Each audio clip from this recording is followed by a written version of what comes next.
ச்சே, இருந்திருந்து என் வாழ்க்கையில ஒரு நல்ல காரியம் நடக்கிறப்ப இப்பவா இந்த மாதிரி நடக்கணும்?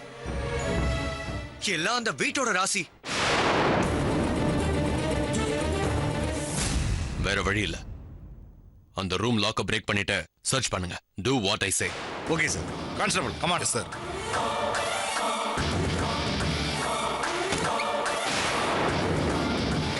என்ன சார் தேடி முடிச்சிட்டீங்களா? ஏதாவது கிடைச்சா உங்களுக்கு? இதுக்கு என்ன சொல்றீங்க?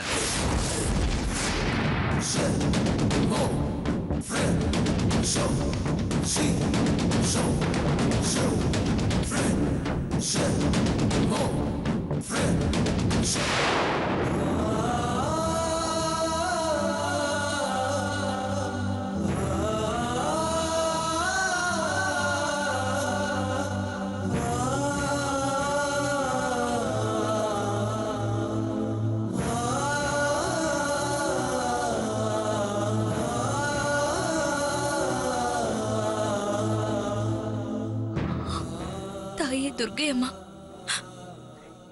என் அம்மா போனதுக்கு அப்புறம் உன்னதான் நான் என் அம்மாவா நினைச்சு ஒவ்வொரு வெள்ளிக்கிழமையும் தவறாம வந்து உன்னை பார்த்து விலைக்கேத்தி வழிபட்டு இருக்கேன். என் குடும்பத்தை நல்லபடியா காப்பாத்துன்னு வேண்டிட்டு இருக்கேன். ஆனா இப்பதான் உன் கருணையினால எனக்கு ஒரு வேலை கிடைச்சு ஒரு வாரம் கூட முடியல. அதுக்குள்ள இப்படி ஒரு சோதனையா? எனக்கு ஒண்ணு விட்ட யாருமா இருக்கா? அவரை காப்பாத்து. சுயநினைவு இல்லாம இருக்கிற அவருக்கு நினைவு திரும்பணும். உன் பார்வை அவர் மேல படணுமா? இதுல இருந்து அவரு நல்லபடியா மீண்டு வரணும். இது மட்டும் நடந்துடுச்சுன்னா உன் மனசு குளிர பாலாபிஷேகம் பண்ணி மன்சோறு சாப்பிடுறேன் தாய். அவரை காப்பாத்துமா.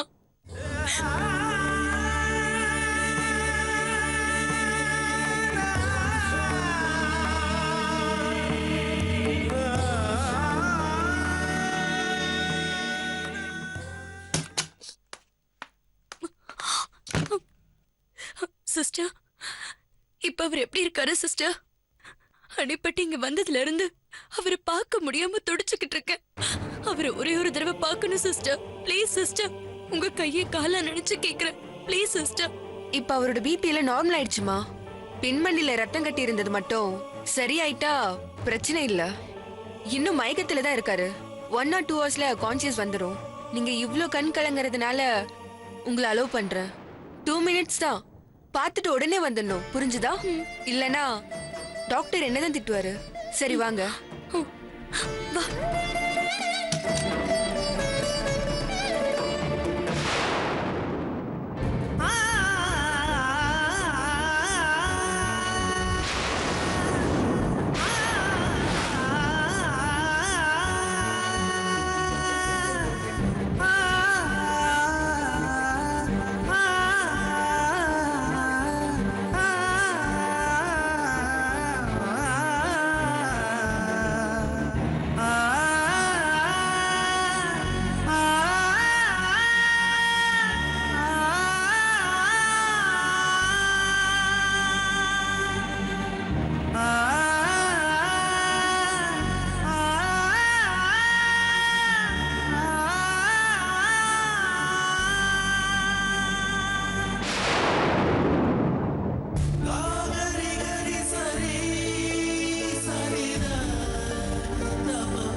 எந்திரிச்சு பாருங்கப்பா, எந்திரிங்கப்பா, என் கூட பேசுங்கப்பா.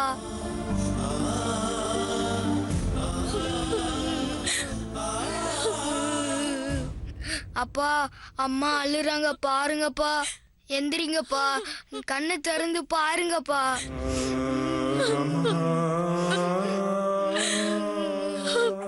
நான் பேசுறது கேக்குதா இல்லையாப்பா?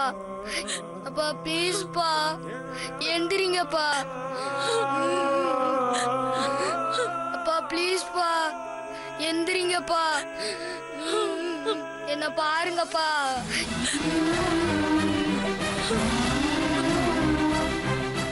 என்ன பாருங்கப்பா.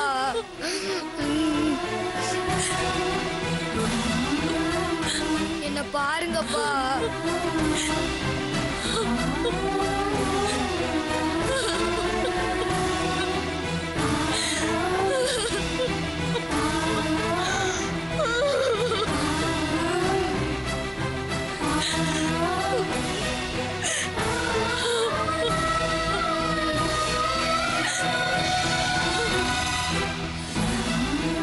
பாருங்கப்பா, கண்ணை திறந்து பாருங்கப்பா.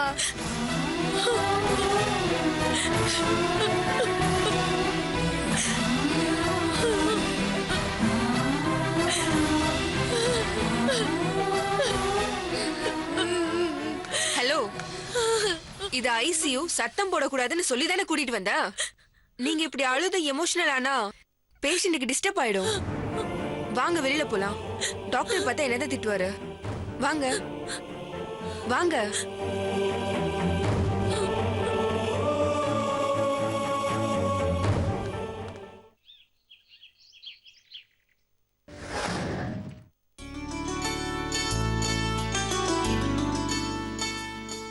சந்தியா, சந்தியாமா, வரேன் மாமா. என்ன மாமா? நான் அர்ஜென்ட்டா செக்ரட்டரியேட் வரைக்கும் போறேன். அதை முடிச்சுட்டு மயிலாப்பூர்ல என் ஃப்ரெண்ட் இருக்கான், அவனையும் பார்த்துட்டு அவன் கூட கொஞ்சம் வெளியில வேலை இருக்கு. அதை முடிச்சுட்டு ஈவினிங் தான் வருவேன். அதனால மத்தியானம் லஞ்ச் எதுவும் பண்ணிடாத. சரி, வரட்டுமா? பாய். மாமா, ஆ? ஒரு நிமிஷம் இருங்க, வந்துடுறேன். ஆ.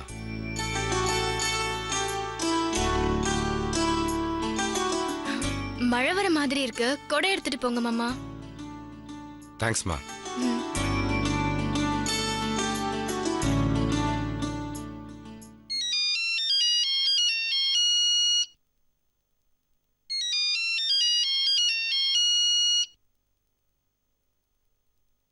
ஹலோ ஹலோ அண்ணா, எப்படிண்ணா இருக்க? ஒரு இம்பார்ட்டண்ட்டான விஷயம்மா. நம்ம சந்தானம் பைக்கில் போகும்போது ஆக்சிடென்ட் ஆயிடுச்சான். ஆர்எம் ஹாஸ்பிட்டலில் சேர்த்துருக்காங்களாம். இப்போ தான் ஃபோன் வந்துச்சு. ஐயோ அண்ணா, என்னண்ணா சொல்ற? எப்படிண்ணா ஆச்சு? யாரோ ஃப்ரெண்டை ட்ராப் பண்ணுறதுக்கு சென்ட்ரல் ஸ்டேஷன் போகும்போது ஆக்சிடென்ட் ஆயிடுச்சான். அவருடைய ரைட் லெக்கில் ஃப்ராக்சர் ஆயிடுச்சுன்னு சொன்னாங்க. கீழே விழுந்ததில் ஹெல்மெட் கழண்டு போனதுனால தலைக்கு அடிபட்டு ஐசியூவில் அட்மிட் பண்ணியிருக்காங்களாம். ட்ரீட்மெண்ட் போயிட்டுருக்கு.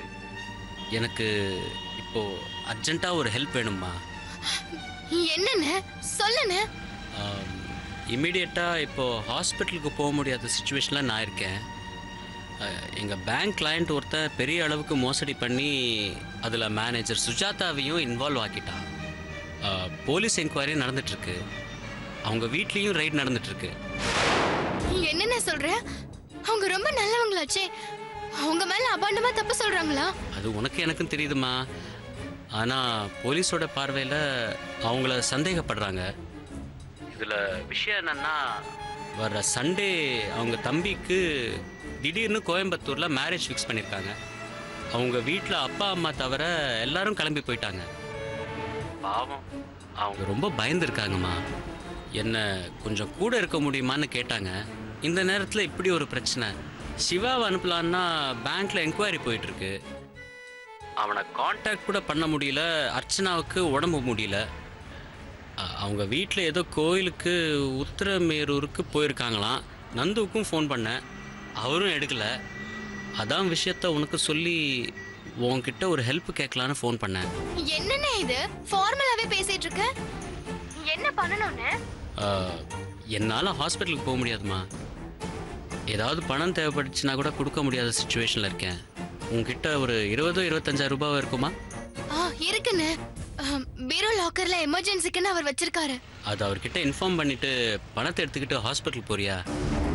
அங்கே போயிட்டு என்ன நடக்குதுன்னு எனக்கு ஃபோன் பண்ணு. அதுக்குள்ளே இங்கே என்ன நடக்குதுன்னு பார்த்துட்டு நான் நேராக அங்கே வந்துடுறேன். உனக்கு ஒன்றும் கஷ்டம் இல்லையே? அங்கே பிருந்தா பாவம், அங்கே தனியாக எப்படி கஷ்டப்படுறாளோன்னு எனக்கு ஒரே டென்ஷனாக இருக்குமா. ஃபோன் பண்ணி கேட்க முடியல. அப்படியே கேட்டாலும் நீ ஏன் இன்னும் வரலன்னு கேட்பா. என்ன பதில் சொல்லணும்னு தெரியல. அதாம்மா. அண்ணே, நீ சுஜாதா மேடம் கூட இருந்து பாத்துக்கோ. நான் இப்பவே ஹாஸ்பிடலுக்கு போய் பார்த்துட்டு உனக்கு அங்கிருந்து நான் ஃபோன் பண்றேன். எதுக்கும் கவலைப்படாதன்னு, எல்லாமே நல்லதா தான் நடக்கும். நடக்கணும்மா. என்னமோ தெரியல, இனி காலையில இருந்து நமக்கு வேண்டியவங்களுக்கு எல்லாமே தப்பா நடக்குது. சரி, நீ உடனே கிளம்பி போ, நான் வச்சிடுறேன். சரிண்ணே, நான் போறேன்.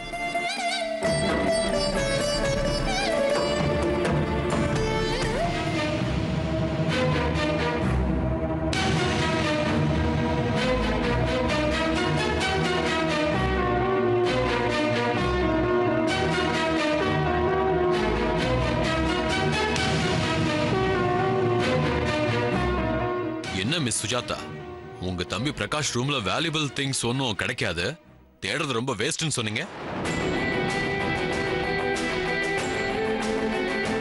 இந்த 2 லட்சம் ரூபாய் பணம் உங்க தம்பி ரூம்ல இருந்தது.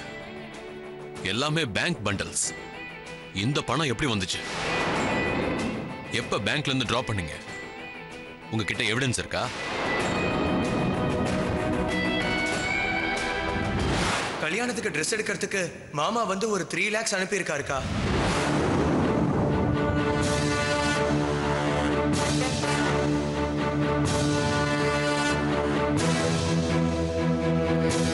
மிஸ் சுஜாதா, என்ன யோசிக்கிறீங்க? இப்ப எங்க போச்சு உங்க நேர்மை, ஹானஸ்ட் எல்லாம்?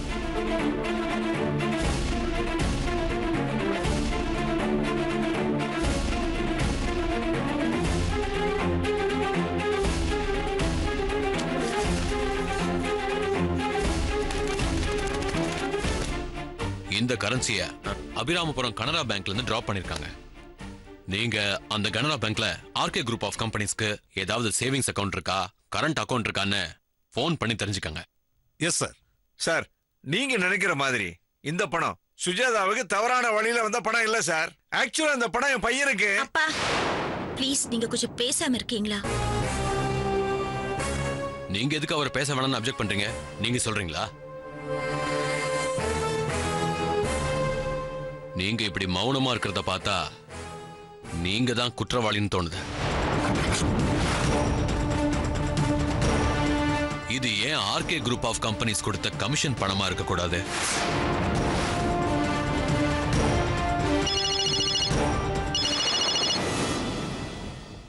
Okay sir.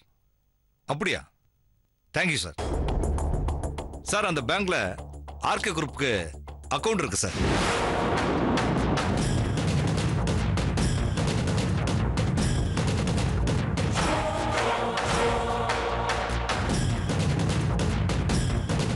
Well done miss Sujatha, good show. இதுக்கு மேல பேசுறதுக்கு ஒண்ணும் இல்ல. அந்த ஆர்கே குரூப்புக்கும் உங்களுக்கும் பர்சனல் ரிலேஷன்ஷிப் இருக்குங்கிறது உங்க அப்பா அங்க வேலை பார்க்கறதும் இந்த அக்கவுண்ட்ல வராத பணமும் ப்ரூவ் பண்ணிடுச்சு. வேற வழி இல்ல, அரஸ்ட் வாரண்ட்டுக்கு ஏற்பாடு பண்ணுங்க. சார் சார், தயவு செஞ்சு நான் சொல்றதை கேளுங்க. எனக்கும் இந்த பணத்துக்கும் எந்த சம்பந்தமும் இல்ல. என்னால அதை ப்ரூவ் பண்ண முடியும். எனக்கு 2 நாள் டைம் கொடுங்க please. I'm sorry miss Sujatha, என் கடமையை நான் செஞ்சே ஆகணும். Get the warrant.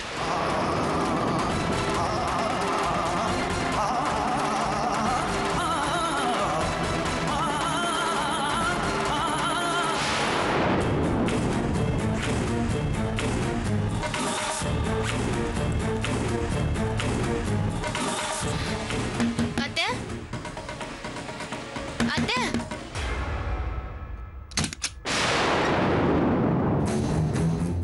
சந்தானம் மாமாக்கு ஆக்சிடென்ட் ஆகி ஹாஸ்பிடல்ல அட்மிட் பண்ணிருக்காங்களாம். நான் ஹாஸ்பிடலுக்கு போய் பார்த்துட்டு வந்துடுறேன். ரொம்ப அடிபட்டிருக்கா? உயிருக்கு ஒன்னும் ஆபத்து இல்லையே? இல்ல அத்தை, ஹெல்மெட் போட்டதுனால தப்பிச்சிட்டாரு. அவரோட ரைட் லெக் மட்டும் ஃப்ராக்சர் ஆயிடுச்சாம். தலையில அடிபட்டு ஐசியூல இருக்காராம். ஐயோ, நந்துக்கு சொல்லிட்டியாமா? ஃபோன் பண்ண அத்தை, எடுக்கல. மீட்டிங்ல இருக்காருன்னு நினைக்கிறேன். அதான் மெசேஜ் அனுப்பியிருக்கேன். ஏ சந்தியா, நீ தனியா போய் என்ன பண்ண போற? சாயந்தரம் வேலை முடிஞ்சதும் நந்து வந்துருவான். அவனோட சேர்ந்து போய் பார்த்துட்டு வாயே. எப்படியும் உங்க அண்ணா முரளி எல்லாம் ஹாஸ்பிட்டல்ல தானே இருப்பாங்க. ஏதாவது எமர்ஜென்சினா அவங்க போய் பாத்துக்க மாட்டாங்க?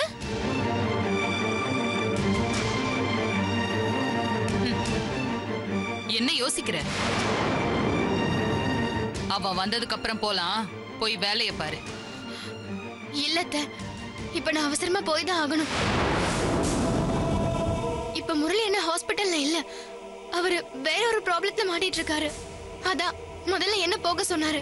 ஏன் என்னாச்சு உங்க அண்ணனுக்கு? எங்க அண்ணன் பேங்க்ல ஏதோ போலீஸ் என்கொயரி நடக்குதாம். அவரோட ஒர்க் பண்ற மேனேஜர் சுஜாதா வீட்லயும் ரைட் பண்றாங்களாம். அண்ணனை சுஜாதா கூட இருக்க சொல்லிருக்காங்க. அதான் அண்ணன் அவங்களுக்கு மோரல் சப்போர்ட்டா அங்க இருக்காரு. இது என்னடி கதையா இருக்கு? சொந்த தங்கச்சி புருஷன் அடிபட்டு ஹாஸ்பிட்டல்ல கிடக்குறான். அத போய் கிட்ட இருந்து பாக்குறத விட்டுட்டு யாரோ மேனேஜர் வீட்ல ரெய்டுங்கறத போய் பார்த்துட்டு இருக்காராம். இதெல்லாம் நல்லாவா இருக்கு? அவனே அக்கறை இல்லாம இருக்கும்போது நீ எதுக்கு சுடு தண்ணிய கால்ல ஊத்திட்டு அலைஞ்சிட்டு இருக்க? அத்தை, அங்க பிரச்சனையே வேற மாதிரி இருக்கு அத்தை. என்ன? வர சண்டே சுஜாதாவோட தம்பிக்கு கோயம்புத்தூர்ல கல்யாணம் நடக்க போகுது. அவங்க ஃபேமிலி எல்லாருமே அங்க போயிட்டாங்க. இவங்களை அரெஸ்ட் பண்ண போறாங்கன்னு பேசிக்கிறாங்களாம். இப்படிப்பட்ட சூழ்நிலையில அவங்க கூட இருங்கன்னு சொல்றப்போ அண்ணன் எப்படி அவங்கள விட்டுட்டு வர முடியும்? அதனாலதான் முதல்ல அண்ணன் என்ன போக சொன்னாங்க. அங்க நிலைமை என்னன்னு பார்த்துட்டு உடனே வந்துருவாங்க. ப்ளீஸ் கொஞ்சம் புரிஞ்சுக்கோங்க. மத்த விஷயங்கள்லாம் நான் போயிட்டு வந்து சொல்றேன். உங்களை வேண்டி கேட்டுக்கிறேன், என்ன போக விடுங்க. இங்க பாரு, நான் ஓ நல்லதுக்கு தான் சொல்றேன். உன் அக்கா பிருந்தா ஒன்னும் விஷயம் தெரியாதவ கிடையாது. அவ ஒரு ஆள் போதாதா ஹாஸ்பிட்டலையே உண்டு இல்லைன்னு பண்ணிர மாட்டா.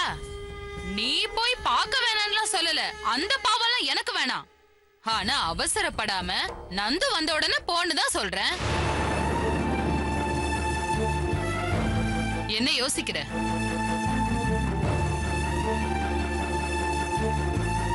உங்க பேச்ச மீறதுக்காக என்ன மன்னிச்சிடுங்க. என் மாமா அடிபட்டு கிடக்குறாரு. அண்ணன் போக முடியாத சூழ்நிலையில என்ன போய் கிட்ட இருந்து பாத்துக்க சொன்னாரு. உங்க பிடிவாதத்துக்காக என்னால போகாம இருக்க முடியாது. உங்க பிடிவாதத்துக்காக என்னால போகாம இருக்க முடியாது. அங்க போய் எங்க அக்காக்கு உதவியா இருக்கிறது தான் எனக்கு சரின்னு படுது. நீங்க என்ன தப்பா நினைச்சாலும் பரவாயில்ல, நான் கிளம்புறேன்.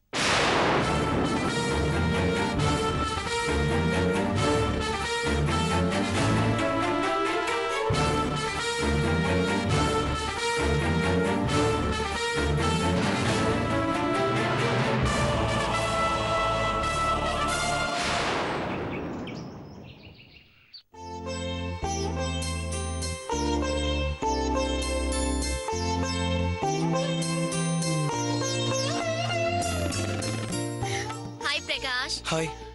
எப்படி இருந்தது ஜர்னி எல்லாம்? ரொம்ப நல்லா இருக்கு. வணக்கங்க. வணக்கம்மா. நான் நித்யா. அம்மா எப்படி இருக்காங்க? நல்லா இருக்காங்க.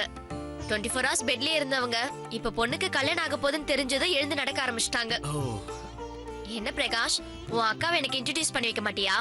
நித்யா, இவங்க என்னோட. நீ ஒண்ணும் சொல்ல வேண்டாம், நானே கெஸ் பண்ணி கண்டுபிடிக்கிறேன். நீங்க மிஸ்ஸஸ் சேகர் தானே? I'm Nitya. Nice to meet you.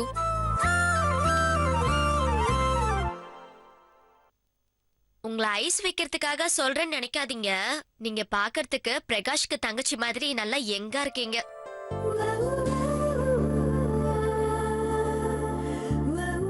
அப்புறம் உங்க ஐஸ் கூட பளிச்சுன்னு நல்லா சூப்பரா இருக்கு. வழக்கமா இந்த மாதிரி பொண்ணு பாக்குற சம்பிரதாயம் எல்லாம் எதுவும் இல்லாம ரெண்டு வீட்டுக்காரங்களும் நிதானமா உட்காந்து டிஸ்கஸ் பண்ணி எந்த முடிவும் எடுக்கிறது இல்லாம எதையும் சிஸ்டமேட்டிக்கா பண்ணாம அவசர கதியில இந்த மாதிரி ரஷ் பண்ணி பண்ண வேண்டியதா போயிடுச்சு. அதுக்காக என்னையும் என் அப்பா அம்மா எல்லாரையும் மன்னிச்சிடுங்க. இதெல்லாம் சொல்லிட்டு தான் மத்த விஷயங்கள்லாம் பேசணும்னு அப்பா ரொம்ப ஸ்ட்ரிக்ட்டா சொல்லிட்டு போயிட்டாரு. சாரிங்க. என்னம்மா பெரிய பெரிய வார்த்தைலாம் பேசிட்டு இருக்க? எக்ஸ்பிரஸ் வேகத்துல நடந்தாலும் நாங்க உங்க வீட்டுக்கு வந்து பார்த்து பேசிட்டு தானே போனோம். Thanks uncle.